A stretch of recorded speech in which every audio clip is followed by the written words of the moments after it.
Greetings, YouTube! The Doctor is in! Dr. Urias Papers here, coming at you with another commentary on Dungeons and Dragons. And today we are going to be doing a build. I haven't done a character build for quite some time. I've been thinking about making this character for quite a while. It is an arcane tank, a wizard tank, if you will, abjuration tank. But first, don't forget to hit that subscribe button. If you like this video, hit the like button. If you have any questions or comments, please leave a question or comment. And don't forget to hit the notification bell so you know when I've got another video coming out. All right, we are calling this the Dweomernaut. Juggernaut mixed with Dweomer for magic or things like that. The title of this is, of course, You Can't Hit Me. Now, we're going to build this character all the way up to 11th level. And this is what this character looks like at 11th level on D&D Beyond. So this character is going to have a 25 armor class, and that can get bumped up to 30 with a shield spell, because we have shield, and there it is right there. In addition, this character has 96 hit points, and that gets bumped up even more because it is an abjuration wizard, and we've got Arcane Ward and a couple of sources of temporary hit points. So how do we get there? How do we get all this? Now, this is not... The objective of this character is not to be a damage dealer. The objective of this character is to be kind of, first and foremost, a tank, someone who's going to be front line, and secondly, a controller that can control the battlefield and control where things are so the other characters can do damage. Now, one thing I do want to point out on this is that, very importantly, in the player's handbook, because this is all about how this build works. Very importantly,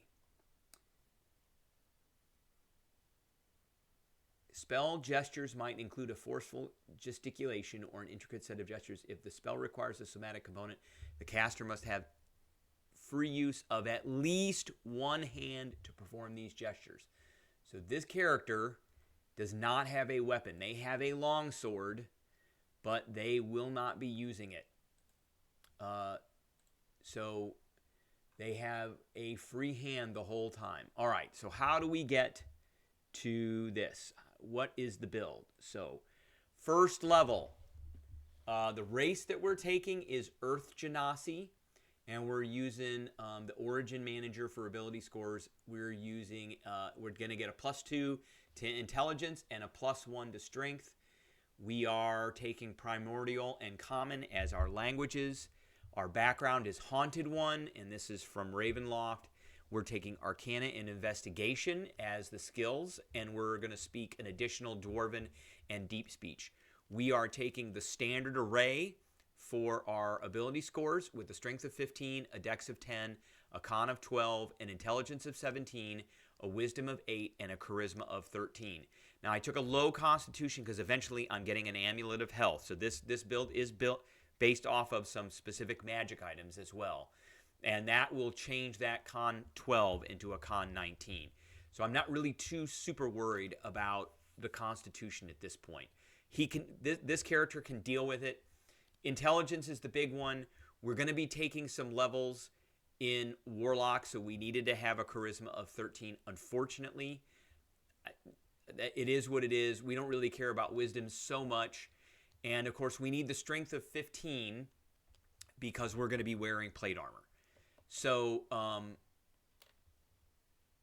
just want to check one thing else out here. I want to make sure that is a legit thing. I believe that is what we need. Player handbook, armor and shields.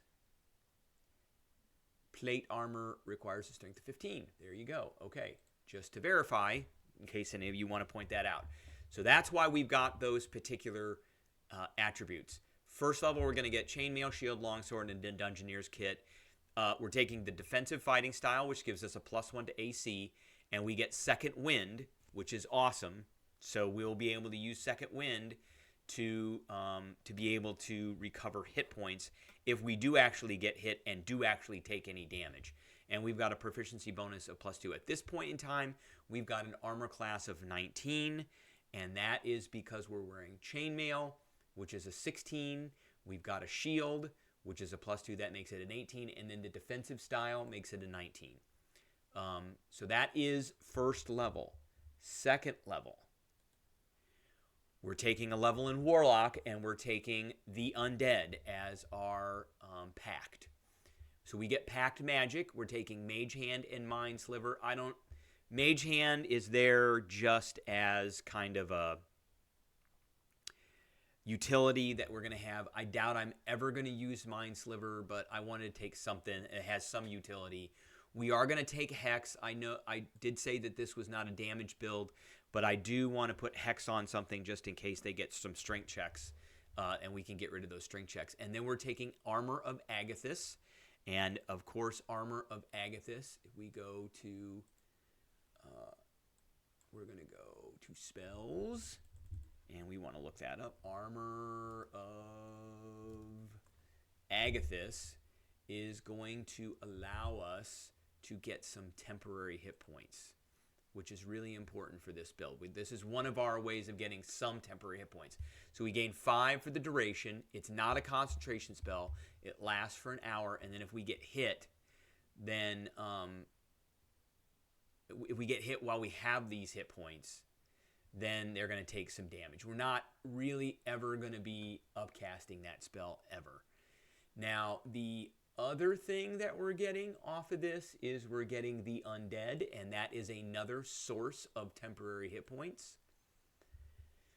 So if we go over to the Warlock and we look at the Undead, we get Form of Dread as a bonus action. We can transfer for 1 minute. We can do this a number of times a day equal to our proficiency bonus per long rest, and we get 1d10 plus our Warlock level. We're going to be taking 2 levels of Warlock, so the most we can ever get is 12.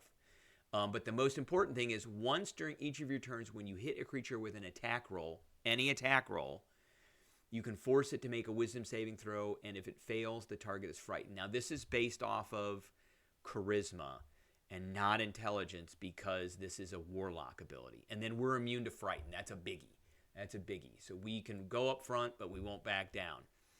So we're taking that, and all that is good. So right now we're still sitting at a 19 armor class.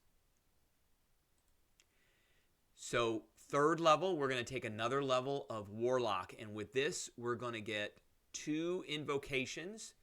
And we're getting an extra first level spell. So we're taking Comprehend Languages. We've got 2 Warlock spell slots now. So we can cast Armor of Agathis twice per hour, or we can cast Armor of Agathis and Hex. Not going to really be using Hex too much. Comprehend Languages I put in there just as a good utility spell, just in case we need it. We're still at an armor class of 19 because we're still wearing our chainmail. Now, I took Armor of Shadows. Now, this is a little controversial, but the reason that we took Armor of Shadows is Armor of Shadows. You cast Mage Armor on yourself without expending a spell slot. Now, this is I think, a mistake some people make with these builds, that Mage Armor indeed is an abjuration spell. And normally it says you touch a willing creature who isn't wearing armor. But this one you can only use on yourself. We're going to be using this out of combat without our armor on to pump our abjuration shield up, and then we're putting our armor back on. So that's how we're going to use that, because we can use this at will. And it's twice the level, so it'll give us 2 hit points. We take our armor off, and then we go for like a minute and just hit ourselves with Mage Armor a bunch of times. Just cast it a bunch of times, and then it heals our Abjuration Aura up, or our Abjuration Ward, and then we can go back into the next combat fresh. So that is essentially, and then we're taking Devil's Side, of course, because I want the ability to see in darkness. And we're still at a 19. So at 4th level, we are done with Fighter. We're done with Warlock. We're finally taking our first level of Wizard.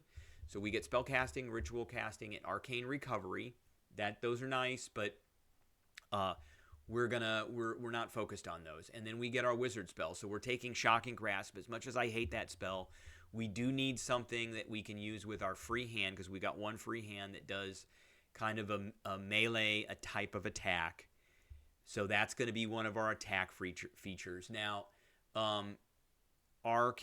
Shocking Grasp does have a couple of advantages, in that if I hit, I'm going to do some damage, and I believe these creatures are going to lose. Whoever gets hit is going to lose their reaction. So on a hit, takes 1d8 and can't take reactions for the next turn. So we can that kind of helps to lock things down and control things. Not a lot of damage. It's 1d8 damage. It's a melee spell attack. That's okay. So we're taking Ray of Frost, so we have something at range. We're taking Lightning Lure, so we can pull things in if we need to. We're taking Find Familiar, because we want the owl to be able to give us help or somebody else help. We're taking Absorb Elements. That's an abjuration spell. We're taking Shield. That's an abjuration spell.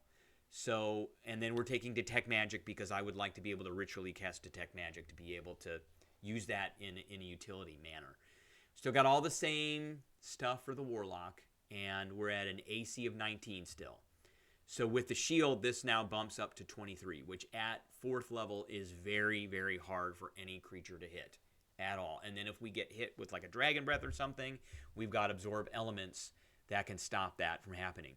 Now in addition, with the Earth Genasi, we get Blade Ward, and a number of times per day equal to our proficiency bonus. We can cast that as a bonus action, which gives us resistance to bludgeoning, piercing, and slashing for a round, basically a round, until our next turn. So let's take a look at Blade Ward. Let's take a look at Blade Ward here. Blade.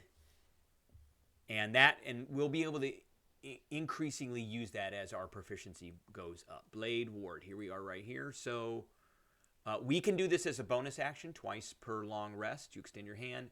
Till the end of your next turn, you have resistance to bludgeoning, piercing, and slashing dealt by weapon attacks. And like claws and bites and things are weapon attacks. So that is pretty cool. Okay. So we want that. And then if we take any elemental damage, Absorb Elements, we'll start taking that. And of course, we've got Armor of Agathis to help give us a little teeny tiny bit of temporary hit points. So we're starting to come up now. And this is where the magic starts happening. And a lot of times in D&D 5th edition, this is where characters start to break. And that is, when I say break, they get really powerful. So, and it's 5th level. So at 5th level, we're taking Wizard 2. So we're a Fighter 1 with defensive fighting ability and Second Wind. We're Warlock 2, who is Form of Dread with the Mage Armor, At-Will ability, and Devil Sight. And now we're a Wizard 2, and we're taking Abjuration School, and our proficiency bonus goes up to +3. We get Abjuration Savant, which allows us to copy abjuration spells into our spell book at half price. But the big one is Arcane Ward. That is the biggie. So let's take a look at that. Arcane Ward. School of Abjuration. So starting at 2nd level, you weave magic around yourself for protection. When you cast an abjuration spell of 1st level or higher, Mage Armor is a 1st level spell, you can simultaneously use a strand of the spell's magic to create a magical ward on yourself that lasts until you finish a long rest. The ward has a hit point maximum equal to twice your level. So at this point, you're twice your wizard level. So at this point, we're level 2, which is 4, plus your intelligence modifier. Intelligence is 17, which is another 3, so that's 7. Whenever you take damage, the ward takes the damage instead. So it's not temporary hit points. So the hit point damage comes off the ward first, then temporary hit points, then your hit points. If this damage reduces the ward to 0, you take any remaining damage. While the ward has 0 hit points, you can't absorb damage, but the magic remains. Whenever you cast an abjuration spell of 1st level or higher, the ward regains a number of hit points equal to twice the level of the spell. So if we cast Mage Armor while we don't have our armor on, that's 2. And we can cast it at will, so we just cast it a bunch until we get the ward back up again. Once you create the ward, you can't create again until you finish a long rest. Okay, so that's what we're getting there. And we're adding plate armor now. So we're 5th level, so we should be able to afford plate armor. And our cantrip bump goes up in damage. So nothing changes with the warlock. We are adding false life now as a spell. So let's take a look at that.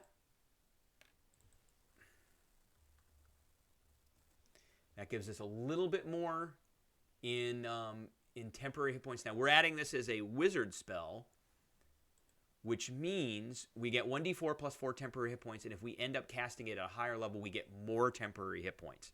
If we cast it as a 2nd level slot, we get 1d4 plus 9. So on average, that's about 11 or 12 temporary hit points. And we want to start bulking up with temp hit points. So at this level, we've got 7 hit points in our Arcane Ward. We can be walking around for an hour because false life lasts for an hour, no concentration. We can be walking around for an hour with, right now, 1d4 plus 4, so about 6. So we got an extra 13 hit points now, and now we've got an armor class of 21 because we added plate armor. And we've got everything else, and if we use shield, then that goes up to a 26 armor class, which is pretty awesome. All right, so at 6th level, and from here on out, we're taking levels of wizard. So at 6th level, we're wizard 3. Our arcane ward bumps up to 9. So 6, twice our wizard level, that's 6, plus another 3 from our intelligence, that's 9. And nothing changes with the warlock. We get a couple of new slots for wizard. 2nd level spells, we're taking darkness and dragon's breath. Obviously, I can see in the darkness because I've got devil sight. So that's another way we can lock enemies down where they can't see. I can get to them. Or we can cast dragon's breath on our familiar and have our familiar do a whole bunch of damage. And at this point, we're also adding cloak of protection. That bumps our armor class up to 22, and if we're shielded, that is a 27. And with false life now, we are now at a 1d4 plus 9. We can't have Armor of Agathis and false life on at the same time because temporary hit points do not stack. So, I mean, basically we could have them on, but one would replace the other one. They don't actually stack. So the false life is probably the better option at this point than Armor of Agathis. Armor of Agathis kind of gave us some temporary hit points up until this point, like for the first 4 or 5 levels that we were coming through, just to give us a little bit of a bump. But I like the Dragon's Breath or the dark. Both of those are kind of circumstantial, but you can figure out when to use them. And we got 4 first level slots and 2 second level slots.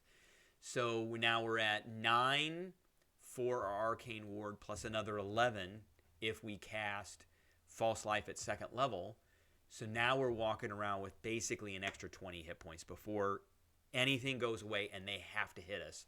With an armor class of 22 to 27, that is really hard to do at this level. All right, so at level 7, we are going to be taking another level of Wizard, and our proficiency bonus is bumped to 3, and it bumped to 3, I believe, last level, 2 levels ago at 5th level, which means we can use that Blade Ward 3 times per day, or 3 times per long rest as a bonus action, and we can use our Form of Dread 3 times per long rest. So at level 7, we're becoming a 4th level wizard.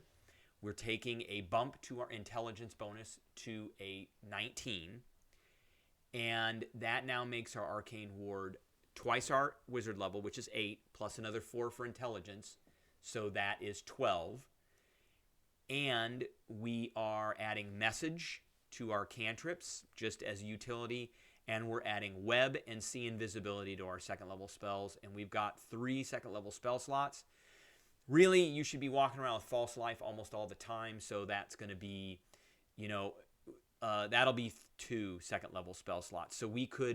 So in essence, we're going to have 12 hit points in our Arcane Ward. And then we're going to have another average 11 hit points from temporary hit points. So that's 23. If they hit us, we've got an armor class of 22 still with shield. That becomes a 27. Really hard to take us out.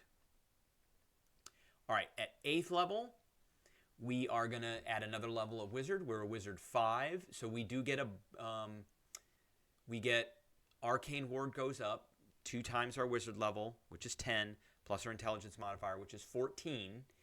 And we're adding 3rd level spells now, so we get 2 3rd level slots. We're adding Counterspell and Dispel Magic, both abjuration spells. Remember, anytime we cast an abjuration spell, we are healing our shield. We're adding a +1 armor and plate armor and a +1 shield at this point. It's an 8th level character. I think that those are appropriate items for this character. We're now going up to a 24 armor class, 29 with a shield spell. And again, if we wanted to, we could cast False Lights now at 3rd level using one of our 3rd level slots, which now would be 1d4 plus 14, which is 16. And now we've got 30 extra hit points. So the 14 from the Arcane Ward and on average 16 from False Life. Plus our armor class is redunculous at this point. And, we still can attack things with things like Dragon's Breath from our familiar, or Web, or all of our cantrips. So we're not doing massive amounts of damage, but we're very much controlling things. All right, at 9th level, we're taking another level wizard, and our proficiency bonus bumps to 4. So Blade Ward is now usable 4 times per long rest. Form of Dread is usable 4 times per long rest. The Arcane Ward bumps to 16, so 6 times 2 is 12, plus 4 for intelligence is 16. We get another 3rd level slot. We're going to take Fireball and Slow, add to our spell book. Fireball just because we want something that might be able to do damage, and Slow, that's a control spell. We're still sitting at an armor class of 24, 29 with our shield spell. All kinds of extra hit points. So if we use that one of those 3rd level slots, again, that's going to be 16. So now we're 32 hit points extra on top of what we normally would have. All right, at 10th level, we are taking another level of wizard. So we're wizard 7. Our Arcane Ward is going to 18. That is 14 for twice our wizard level, plus 4 for intelligence. And I forgot to mention, we get projected ward at 6th level wizard, which means I can now project my ward onto somebody else. So let's take a look at that. That's really super important. So at 6th level, when a creature you can see within 30 feet of you takes damage, you can use a reaction to cause your Arcane Ward to absorb damage. Now, the only problem with this is I'm not going to be able to cast Shield. That's the only problem. So, but if this damage reduces the ward to 0, the warded creature takes the remaining damage. And, of course, then if we start casting things like Shield or Counterspell or Dispel Magic, our abjuration spells, then that shield will heal itself. So we're adding Fireball and Slow at this point. So let's get back to Wizard 7, so 10th level. Arcane Ward goes to 18. Nothing has changed with Warlock. We're now adding 4th level spells, so I have added Banishment and Confusion to the book. And those, again, are great control spells. They're awesome control spells. We've got a decent DC, and these are all things that target like intelligence, charisma, or wisdom. So those will more than likely things will fail those saving throws, particularly because at this point, this character has about a DC 17 saving throw DC. We've got everything else. We're adding an Amulet of Health, which bumps our Constitution now to 19. So the big thing about the fighter with that, let me mention this, is that we're trained in Constitution saving throws, which is really important for our concentration checks. And the Amulet of Health bumps our Constitution from I believe it was a 12. Let's go all the way back to first level. It is a 12. It bumps it from a 12 to a 19, or from a +1 to a +4. And so we're going to have a pretty massive bonus to saving throws. Now, we got that +1 Cloak of Protection. That was, did I put that in here? There it is, Cloak of Protection. And now we're adding a +1 Ring of Protection, so we got an extra +2 to all of our saving throws. We got these new 4th level spells. We've got only one spell slot for 4th level spells. So we could use it to cast False Life, but I would rather use that to cast Banishment or Confusion, and then drop one of our 3 3rd level slots to cast False Life. And remember, that False Life now does 1d4 plus 14. So on average, that is going to be 16. So we're going to have 34 extra hit points because of Arcane Ward and False Life at this point. And we have an AC of 25. And if we cast Shield, it becomes a 30. So they have a really hard time hitting us. We've got Blade Ward, and we have Shield. If they hit us, we have all these extra hit points now, especially temporary hit points from the ward and from temporary hit points that they've got to get through to get to us. And then our hit points just bumped up a whole bunch because we went from a +1 to a +4 in our con bonus. So we just added another 30 hit points on top of all the other hit points we had. Now, finally, level 11. This is the last level I'm going to do for this build. We're taking Wizard 8, and we're taking a feat. We're taking Shadow Touched, which allows us to increase our intelligence up to 20, and then allows us to cast Cause Fear once per day. And that's based off of intelligence. Again, another great control spell that targets, I believe that's a wisdom saving throw. So charisma, wisdom, intelligence, those are all awesome. And most likely things will fail that saving throw. Our Arcane Ward is now 2 times our wizard level, which is 16, plus our intelligence bonus, which is +5. It's 21. And we have 2 4th level slots. We're adding Black Tentacles and Polymorph. Again, great, awesome, massively awesome control spells. We could use one of our 3rd level slots for False Life. So meaning that we got Arcane Ward of 21, plus we've got 16 for False Life, giving us an extra 37 hit points on top of our 96 hit points that we have now walking around.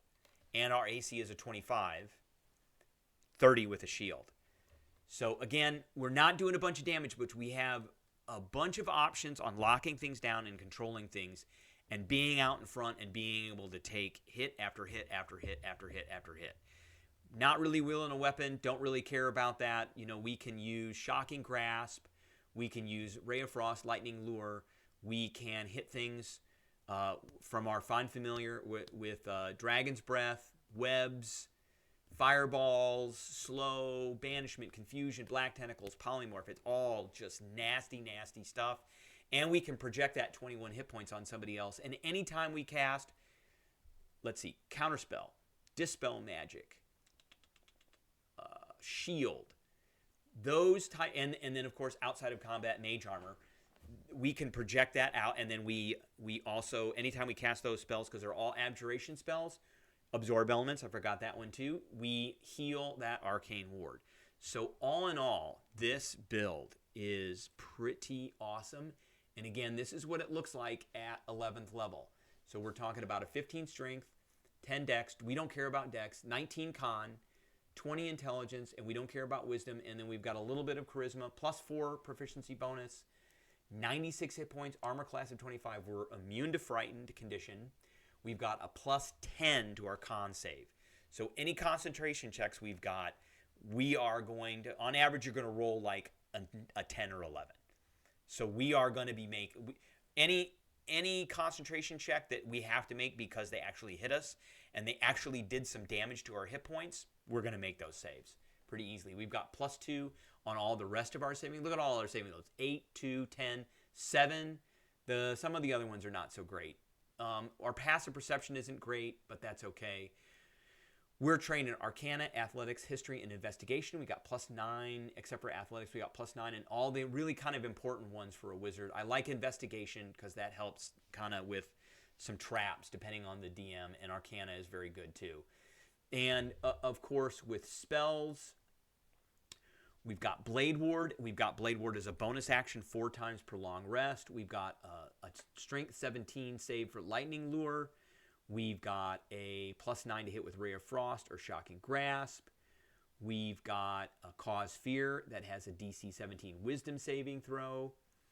We could be using Hex. I doubt we're going to use Hex very much. We do have protection from evil and good.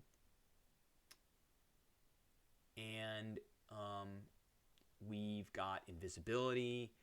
I forgot to mention this. We have Pass Without Trace because we are a Earth Genasi. That is not great for us. We have a terrible, terrible stealth, but it does help us a bit, and it helps everybody else out.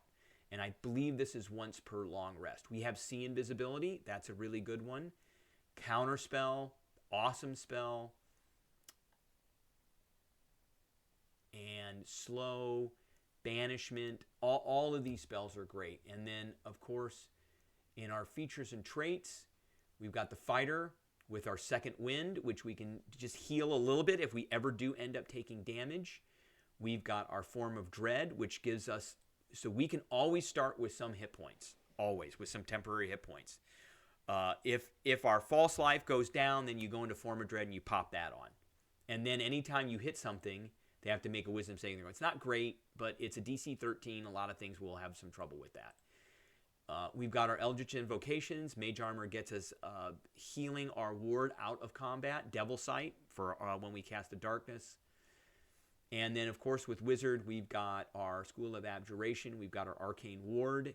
And we've got our Projected Ward. And then, again, with the Earth Genasi, we've got Dark Vision. We've got our, you can move on difficult terrain on the ground, on the floor without using extra movement. That's awesome. And we've got the Blade Ward and the Pass Without Trace. This, all in all, I think this is an awesome, awesome character. I do really like this build quite a bit. I like the picture. That picture is brought to you by Leonardo AI. And this is not. But that is the end. That's what I got for everybody. I appreciate everybody tuning in. And I will catch everybody later.